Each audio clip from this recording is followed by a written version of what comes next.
Welcome, everyone. Today, you're about to witness one of the most powerful, unbelievable, and life-changing stories of our time. A story that didn't begin in a billion-dollar office but inside a small garage. With two college students, no money, no experience, and a dream so big, even the world wasn't ready for it. This is not just the story of a company. This is the story of how two unknown students created something that transformed every second of your life. From how you search, how you learn, how you work, and even how you dream. Today, we can't imagine a day without typing something into Google. But have you ever wondered how it all began? Who were the minds behind it? How did they go from two students building a weird search engine to running one of the most powerful empires the world has ever seen? This is not a fairy tale. This is a real story of pain, rejection, obsession, and an unstoppable dream. This story is filled with moments that will make you emotional. Moments that will make you want to fight for your own dreams harder than ever. And moments that will prove that you don't need to be born rich, popular, or lucky. You just need a crazy vision and relentless action. So sit back, take a deep breath, because what you're about to hear is not just a tech story, it's a human story. A story that proves impossible is nothing. This is the mind-blowing journey of Google.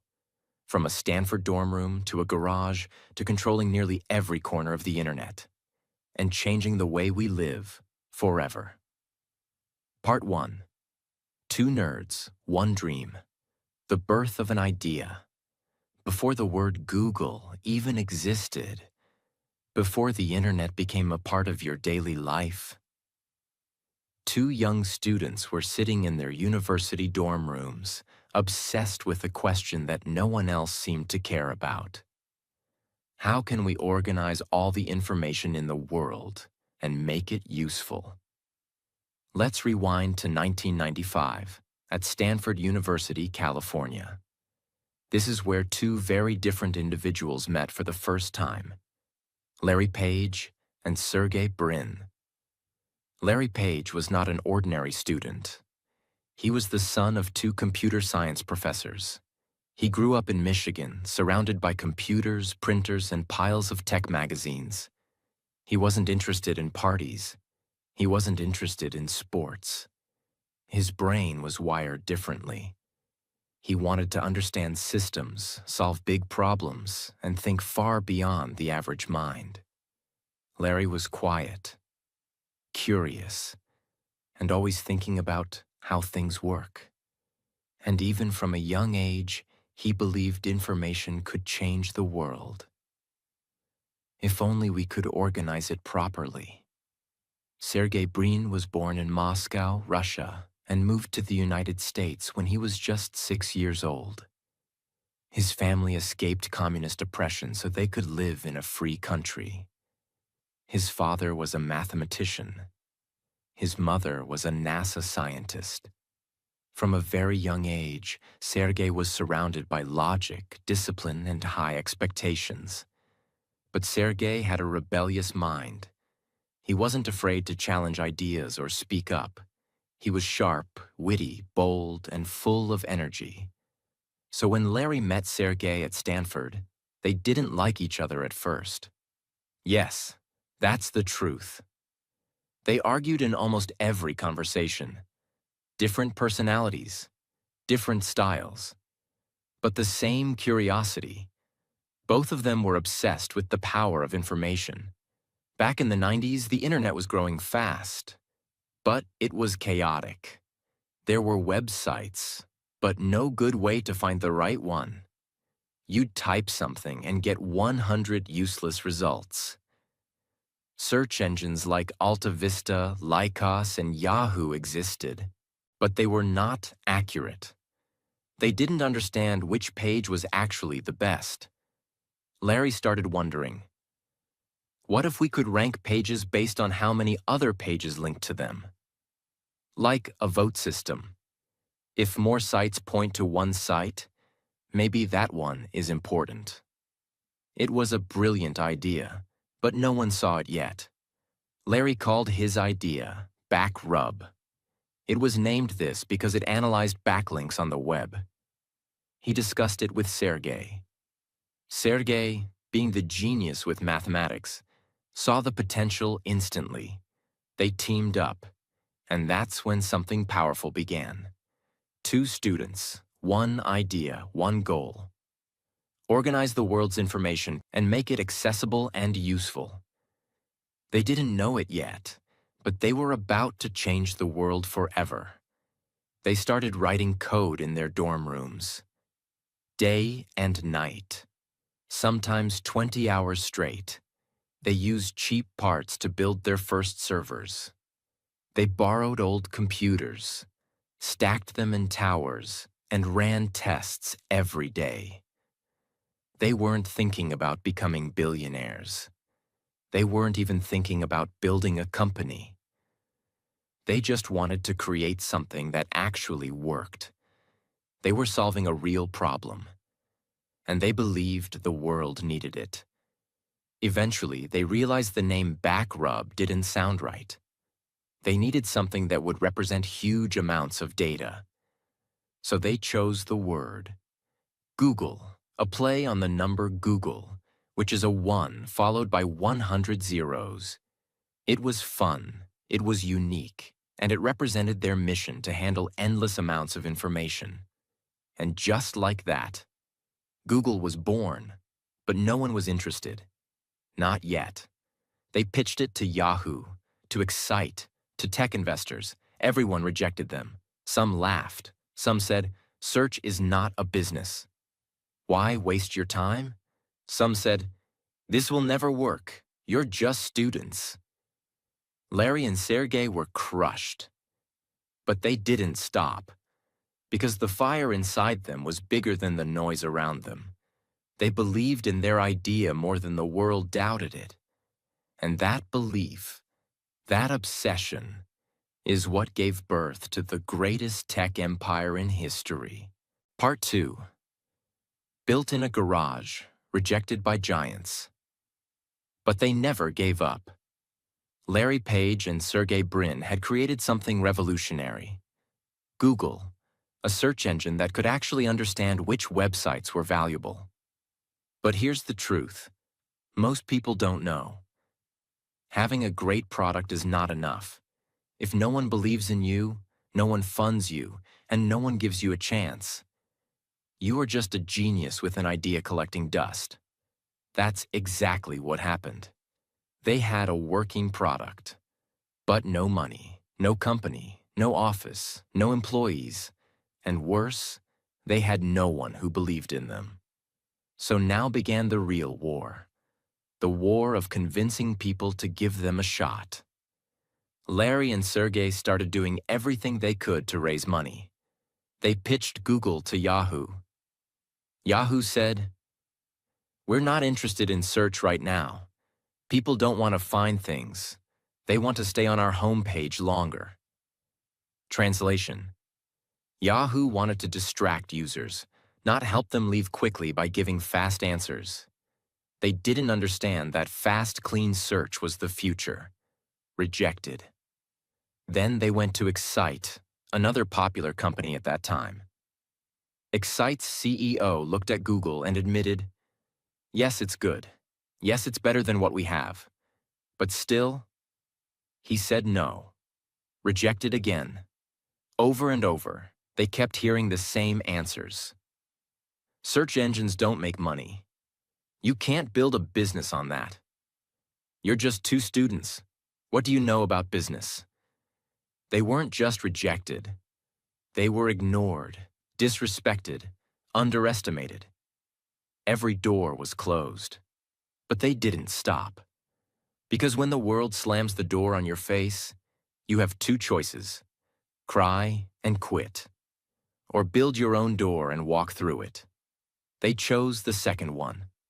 In 1998, something unexpected happened. One man, Andy Bechtolsheim, the co-founder of Sun Microsystems, agreed to meet Larry and Sergey early in the morning. They showed him a demo of Google on the Stanford campus, outside, on a picnic table. He didn't ask for a fancy business plan. He didn't wait for perfection. He saw the demo and said just one thing. "I don't need to hear more. This is amazing. Here's a check for $100,000. That single check was the turning point. But here's the funny part. Google didn't even exist as a company yet. They had no business bank account, so they had to rush and register the company. And finally, on September 4th, 1998, they officially launched Google Inc. That check gave them the first push, but it was still just the beginning. Now they had to do the impossible. Build the future of the internet from a garage. They didn't have money for an office, so they rented a garage from their friend Susan Wojcicki in Menlo Park, California. Susan later became the CEO of YouTube. Yes, history was being made in that garage. Inside that small garage, with just a few desks, old furniture, and secondhand servers, they started working day and night. There were no fancy perks, no staff, no security, just obsession and determination. They brought in a few friends as early engineers. They didn't sleep much. They didn't party. They didn't take weekends off. Because they weren't just building a company.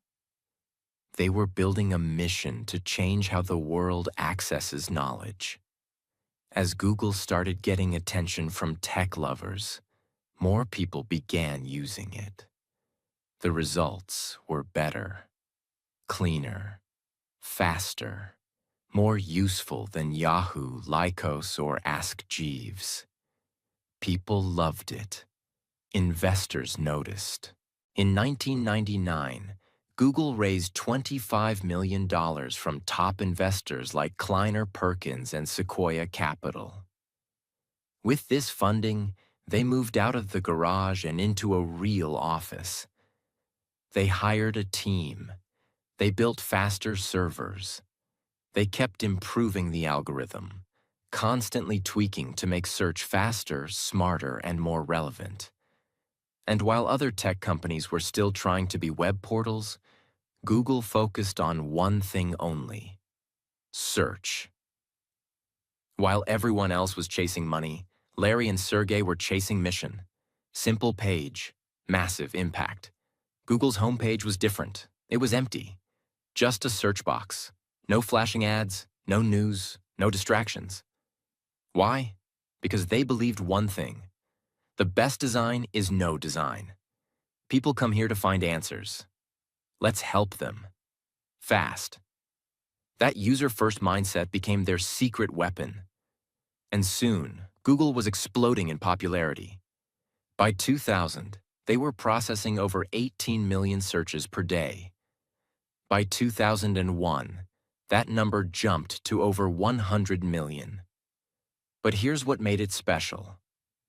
They still didn't run big banner ads. They didn't sell user data. They kept their values clear: speed, simplicity, truthful results, and people trusted them. But every company, no matter how great the mission, needs to make money. So in 2000, Google introduced AdWords, a system that allowed businesses to show small text ads related to what people were searching. If you searched "buy shoes," you'd see a small ad for a shoe store. Nothing annoying. And the genius part? Advertisers only paid when someone clicked the ad. This changed everything. It was fair, efficient, and scalable. Google was now printing money, but without annoying its users. They had cracked the code. Help the user plus help businesses equals help the world. AdWords made Google profitable, then unstoppable. And they still weren't done. By 2002, Google had indexed over 3 billion web pages. By 2003, They had offices in multiple countries. In 2004, they launched Gmail, a free email service with 1 GB of space. Everyone else was offering just 2 to 4 megabytes. It shocked the world. Later, they launched Google Maps, Google News, and Google Images. They were turning into an ecosystem of tools, all free, all fast, all better. On August 19, 2004, Google went public on the stock market. Its shares opened at $85. Today, those shares are worth hundreds of billions. Larry and Sergey became billionaires. But more importantly, they proved that purpose can build power. Part 3. Global Expansion, Ruthless Innovation. How Google Took Over the World. By 2004, Google had already changed the rules of the internet. They weren't just a company. They were a movement. People trusted them. Investors wanted them. And their mission, to organize the world's information and make it universally accessible, was finally becoming real. But here's what most people don't understand. The world doesn't stay quiet when you succeed. The bigger you get, the more people try to stop you. And Google's next phase wasn't peaceful. It was a battlefield, full of threats, takeovers, and bold moves. Let's begin. The moment Google became big, it threatened the tech titans of the time. Microsoft, which ruled computers with Windows and search with MSN. Yahoo, which once rejected Google, now felt the heat. Apple, a rising force in hardware, would soon enter the fight. Google was surrounded by powerful companies with massive money, lawyers, and deep control over software and devices. But Larry and Sergey had one thing none of them had: the hunger to keep evolving, no matter how big they became. Even after their IPO, they made a rule inside the company: don't become slow. They encouraged employees to use 20% of their work time to chase their own creative ideas. This 20% rule gave birth to Gmail, the fastest, smartest email tool. Google News, news articles sorted automatically.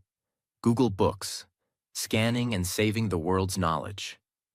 Google Images. After people searched Jennifer Lopez's dress at the 2000 Grammys, they weren't waiting for problems. They were chasing the future. And the world started noticing. By the late 2000s, one thing was clear. The future wasn't on desktop. It was in your pocket. People were shifting from computers to mobile phones. And at that time, Apple had launched the iPhone, changing everything. Apple was rising fast. If Google didn't move now, they could lose the next war. So what did they do? They quietly bought a small startup called Android Inc. in 2005, led by Andy Rubin. At that time, Android was just an idea. But Larry and Sergey saw the future. Their vision: an open-source mobile operating system that anyone could use, not just one company like Apple. They gave Android everything: resources, talent, freedom. And in 2008, the first Android phone was released, the HTC Dream. It wasn't perfect, but it was free, flexible, and full of potential. Soon, Samsung, Motorola, LG, everyone joined Android. The war with Apple had begun. And over the next decade, Android would dominate over 80% of the world's smartphones. Let's rewind to 2006. Two friends, Steve Chen and Chad Hurley, had created a simple platform where users could upload videos. It was fun, casual, and new. The site? YouTube. It was growing fast, too fast. Google saw this as both a threat and an opportunity. So what did they do? They bought YouTube for $1.65 billion. in less than 2 years after its creation. At the time, people thought Google was crazy, but they weren't. Today, YouTube is the second most visited website in the world, after Google itself. And it's not just entertainment, it's education, business, art, and global culture. Meanwhile, Google didn't stop building. They launched Google Maps, allowing you to explore the world in real time. Google Earth, giving you satellite views of any place on the planet. Google Translate, breaking language barriers. Google Drive, storing your documents in the cloud. Google Docs, replacing Microsoft Word for millions. Chrome, a lightning-fast browser that became #1 in the world. Every tool was faster, cleaner, smarter, free. They weren't just solving problems. They were reprogramming modern life. What about the money? While all these tools were free, Google was still making billions. How? Their main engine, AdWords, now rebranded as Google Ads. Every business wanted to be visible on Google, and Google gave them the power to target the right user at the right time. From small stores to giant corporations, everyone paid Google. And this advertising engine powered all their free tools. It was a perfect system. Help the user. Trust increases. Help the advertiser. Profits increase. Keep the mission pure. Grow forever. Most companies stop when they're successful. But Larry and Sergey built a secretive division called X, also known as the Moonshot Factory. Their goal? Solve the world's hardest problems using radical technologies. Projects from X include self-driving cars, Waymo, internet from high-altitude balloons, Loon, smart contact lenses for measuring glucose, Google Glass, augmented reality glasses. Some failed, some succeeded, but that wasn't the point. Google kept its soul as a search engine, but its brain as a lab. Success always brings responsibility, and Google had its share of criticisms, privacy concerns. Is Google watching us? Accusations of monopoly. Is Google too powerful? Fines from the EU? Billions for breaking antitrust laws. Censorship debates. What should be shown and what should be removed? Employee protests. Ethical concerns about working with governments and military projects. These weren't just technical problems. They were moral battles. And Google had to evolve not just as a company, but as a global citizen. To respond to growing pressure, in 2015, Google restructured itself. They created a new parent company, Alphabet Incorporated. Now Google was just one part of a bigger vision. Under Alphabet were Google, YouTube, Android, Waymo, DeepMind, AI Lab, Calico, Life Extension Research, Verily, Healthcare. Alphabet gave them flexibility, focus, and future readiness.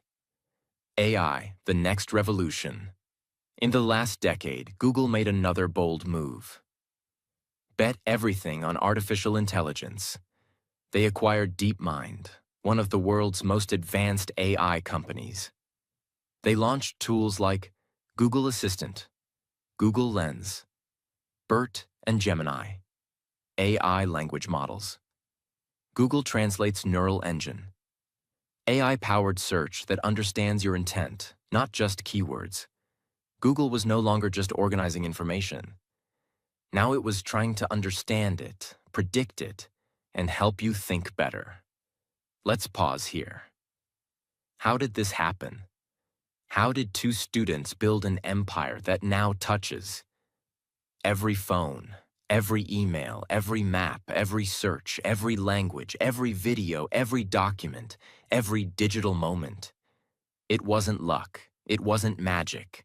It was a combination of vision, not short-term money, but long-term impact. Speed, move fast, break things, fix them better. User-first mindset. Solve real problems, never overcomplicate. Hiring only the best minds, from engineers to designers to dreamers. Continuous risk-taking, never settling, always experimenting. Staying obsessed with learning. Every failure was a data point. Culture of innovation. Even interns could build billion-dollar ideas. Google became more than a company. It became an extension of human intelligence. Part 4.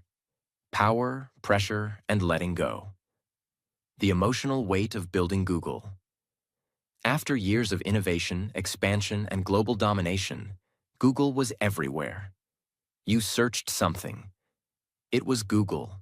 You needed directions. Google. You watched a video. YouTube, owned by Google. You used a smartphone. Chances are it ran on Android, also Google. You typed an email, Gmail. You opened a browser, Chrome. You stored a file, Google Drive. You translated a word, Google Translate. Google had become a second brain for humanity. But here's the truth. The more powerful you become, the more you lose control. And soon, Larry Page and Sergey Brin found themselves running something that was no longer just a project or a business. It was a living ecosystem. It was a part of modern civilization. And with that came difficult questions, impossible decisions, and deep emotional battles. When Google was small, its values were simple. Focus on the user. Build great things. Never be evil. But as it grew, those values were tested again and again. Here are some of the challenges. Censorship and free speech. Should Google show results that include hate speech? Should it hide illegal content? What about politically sensitive topics in certain countries? In some nations, governments demanded Google remove results that criticized them. If Google refused, it could be banned in that country. If Google agreed, it could be accused of supporting censorship. There was no easy answer. The very company that once promised to make all knowledge available was now being asked to limit it. And sometimes, it did. Privacy concerns. As Google grew, so did its data. Google now knew what people searched, where they were, what they clicked, what they watched, what they bought, what they said to their assistant, and even how long they looked at something. It became the largest collector of human behavior in history. Some people loved it because it made things convenient. Others were terrified. They felt watched, tracked, studied.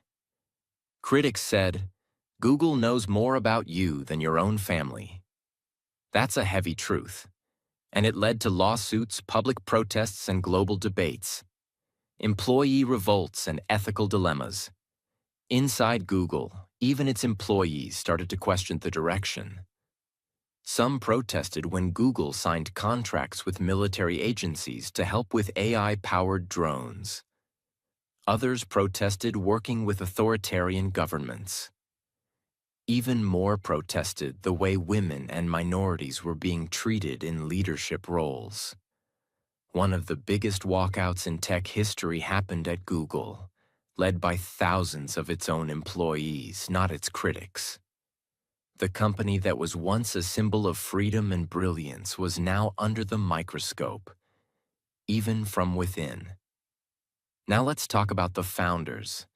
Larry Page and Sergey Brin had started Google because they loved solving problems.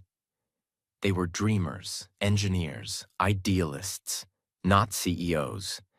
But now, they were leading an empire with over 100,000 employees, legal battles, media attacks, and global consequences. Larry began avoiding public appearances. He hated speaking at events. He wasn't chasing attention.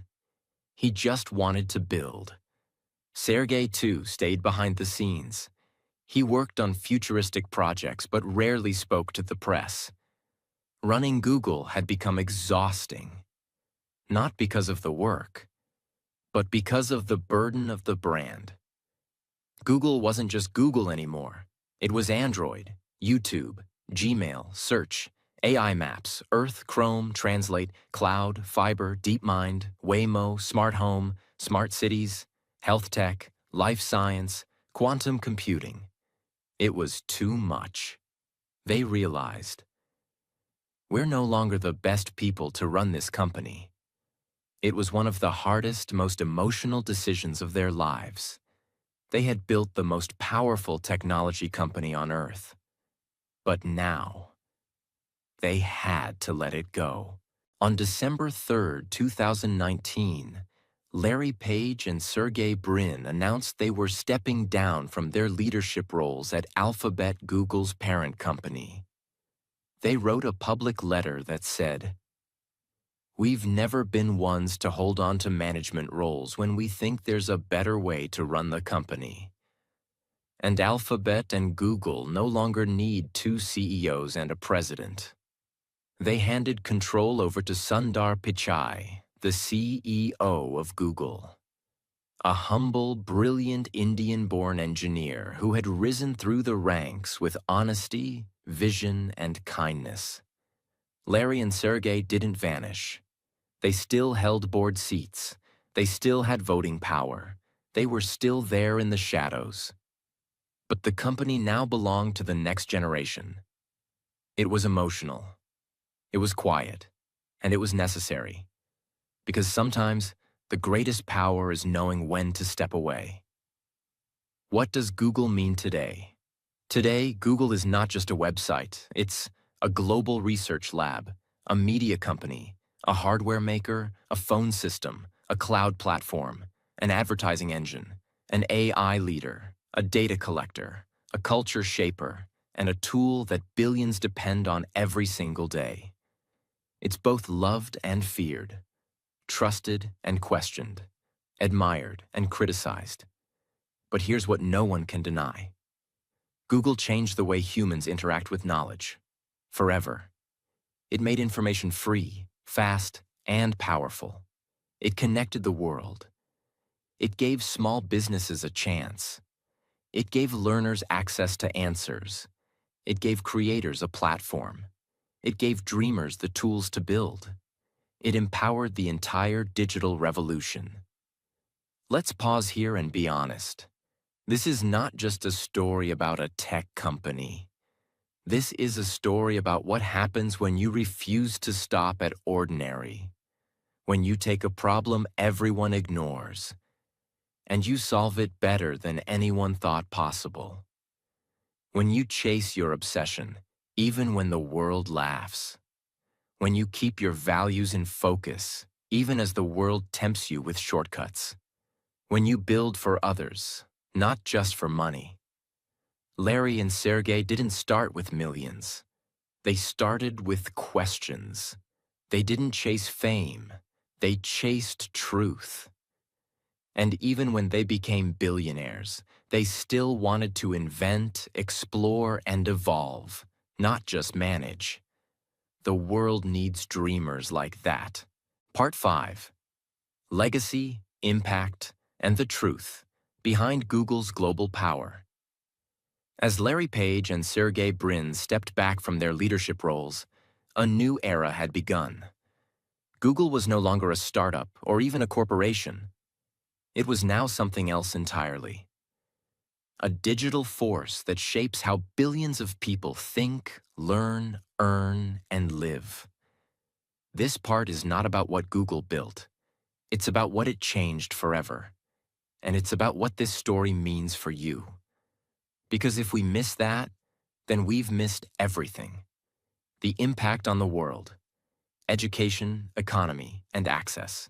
Before Google, knowledge was locked in books, locked in libraries, locked in universities, locked behind money, borders, and power. But Google changed that. It gave every human being a key to unlock knowledge. Instantly. A child in a small village without school can now search anything. A young girl who can't afford college can learn computer science on her phone. A poor entrepreneur with no business degree can watch videos, read blogs, and build something from scratch. Google made information democratic. It flattened the world. And because of that, entire industries were born.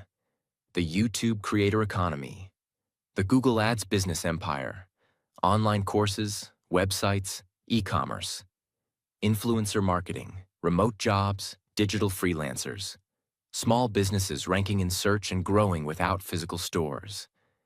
Today, millions of people earn money online because Google created the systems that made it possible. Google didn't just build products. It built opportunity. The rise of AI. Is Google replacing itself? Ironically, Google's biggest future threat may come from the same thing it helped create: artificial intelligence. As AI tools become smarter, like ChatGPT, Gemini, and others, the way we search for information is changing again. People want answers, not just links. And Google knows this, so Google is now transforming itself. Again, with its AI models like Gemini, Bard, and others, Google is moving toward conversational, predictive, human-like intelligence. They are not just trying to help you search. They are trying to understand you before you even ask. That's the next evolution. But it comes with deep responsibility. Because when a machine knows what you need, it can guide your thoughts, shape your decisions, and influence your beliefs. Google is walking on the edge of a new kind of power. The power to shape minds. And how they handle that power will define the next century. The real cost of building something this big. Behind every great company is a cost most people don't see. Yes, Google brought knowledge to the world. Yes, it made billions of lives better. But it also ended thousands of small newspapers, disrupted industries that couldn't keep up, raised questions about surveillance, privacy, and data ownership, forced societies to ask, what happens when one company becomes a digital god? The founders didn't plan for this. They just wanted to build something useful. But now the world they helped create is far bigger, more complicated, and more fragile than anyone imagined. And this is where we come to you. What this story teaches you, even if you never work in tech. This isn't just a story about Larry Page or Sergey Brin. It's a mirror for anyone who dreams of building something, of doing something impossible, of creating meaning in a world full of noise. Here are the truths this story teaches.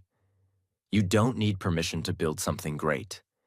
Larry and Sergey were students, no experience, no money, but they had a problem, a passion, and a plan. That's enough to start.